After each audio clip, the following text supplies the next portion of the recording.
Welcome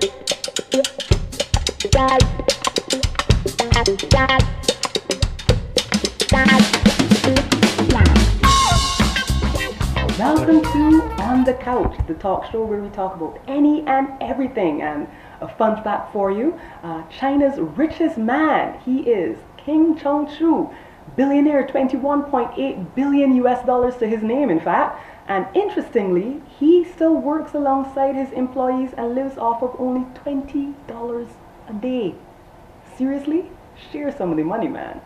Anyways, I'm feeling a little outdoorsy, so we're gonna head outside today and have the opportunity to make a lady who has certainly grown into her own and developed right on time. Her name is Debbie, and I have the opportunity to hear her perform. She's an excellent singer, wonderful voice, and when we come back, you get to find out more about her. This episode is brought to you by Gitu's Jewelry, Empire Media Limited, and Pollard's Mill. If I could save her flesh and bone, I'd tell her, run with your babies as fast as you can, away from the men who chain you down and leave a trail of bruises and blood.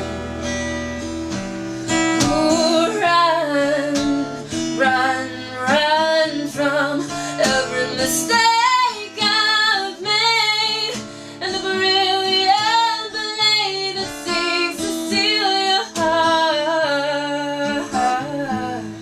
Ooh, run. Welcome back. I told you I was feeling outdoorsy, so here I am at the beach and I have the opportunity to speak to Debbie. I got the chance to see her perform recently. I thought it sounded lovely, so I wanted to know more. And Debbie, it's such a pleasure to see you here today. Tell me, how did you all get started in the world of singing, music as we know it?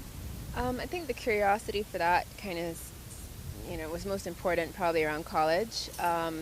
I had plugged into the West Indian community there at school, and they had a fundraising dinner that they were putting on, and they needed entertainment, and I volunteered to sing something. Then I decided to join the gospel choir at school, first as a class, and then I continued on as a member.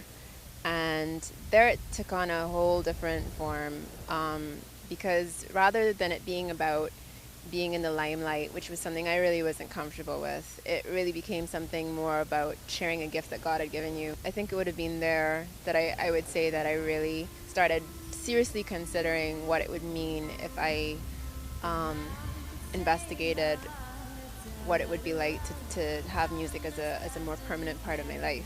All right, now obviously there's a gap between when you were in college and now you're back with us on these shores.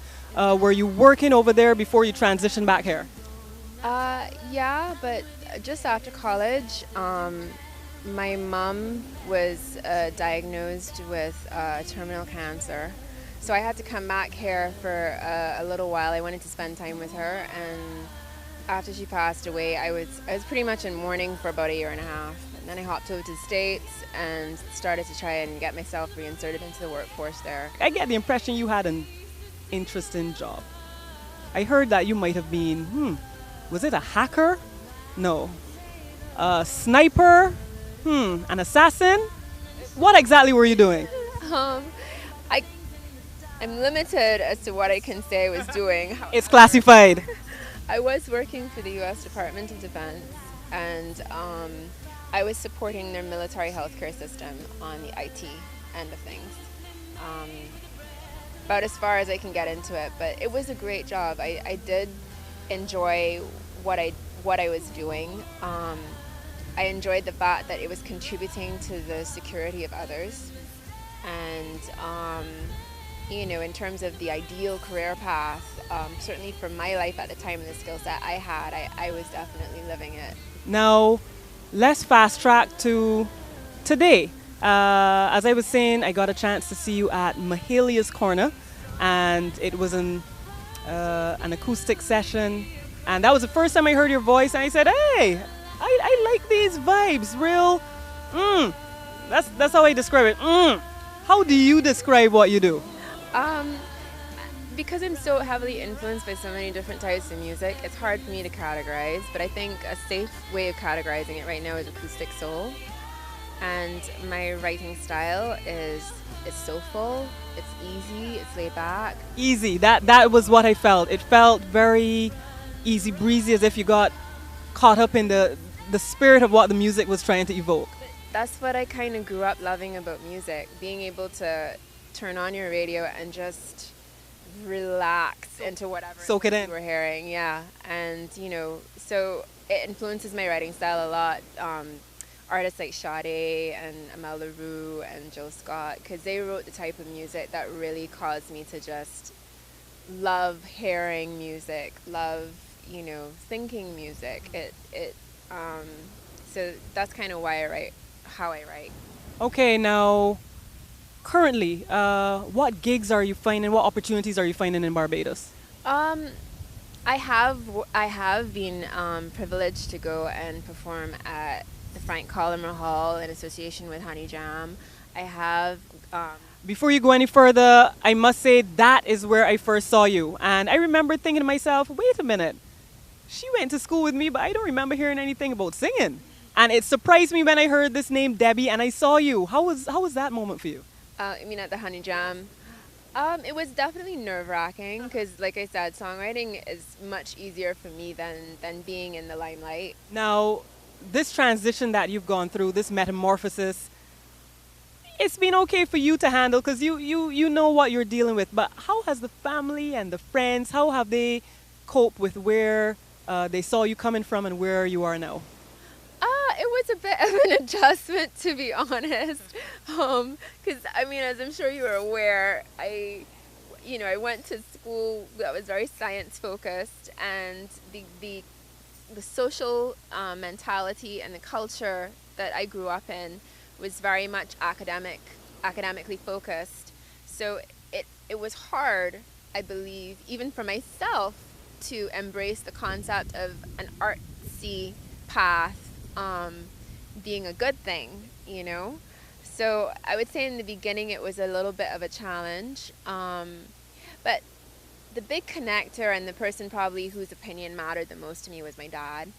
And the big connection that we have over my life's choice is that he works in a job that he loves. He can't imagine waking up in the morning and doing anything else but what he loves to do. And he saw firsthand the situation I was in when I was away. I mean, he came to visit me and I never saw him. And he was staying in my house. So I don't think in good conscience on his part, he would feel happy having a child who was stuck in a situation where they were waking up every morning doing something that they didn't have a passion for, even if they were good at it, So we connected first on that level. This episode is brought to you by Barbados Events, Design Central Studio, and Barbados Real Estate. Now, I'm going to ask you this. It's kind of light, it's kind of fickle, but I'm just curious. What are your pastimes? What do you enjoy doing? Who is Debbie when she's not singing or writing? Wow. Okay, so I love the beach. So our choice today was perfect. Lovely. I love the beach. I love to watch TV. Now I do it more for work purposes because I'm trying to survey what music is being placed in different things. But I like to watch TV. I love to just hang out with friends. I love to eat food. What kind of food? Every kind of food. And people don't believe me because I'm so bony, but I really, really love food. You and I might have like a disagreement, but if you bring me food, we are at peace with the world. Right. So going out to eat, hanging out with friends, the beach for sure. I love driving, just for no reason, driving. So tell me, Debbie, where can we find your music? Well, I have an EP that I just released. It's called Hearts Like Mine. It's a 5-song EP. You can get it on iTunes and Amazon. Two of the songs there are being played on 104 right now. One is Amber, the other one is We Are Love. And We Are Love is also being played on 96.9. So if you guys take a listen and you like it, please make sure to go and request it. Additionally, my Facebook page has updates all the time about new music coming out, videos I'm posting, that kind of stuff. What do we type in to find that page? Facebook.com/DebbieReeferMusic. Okay.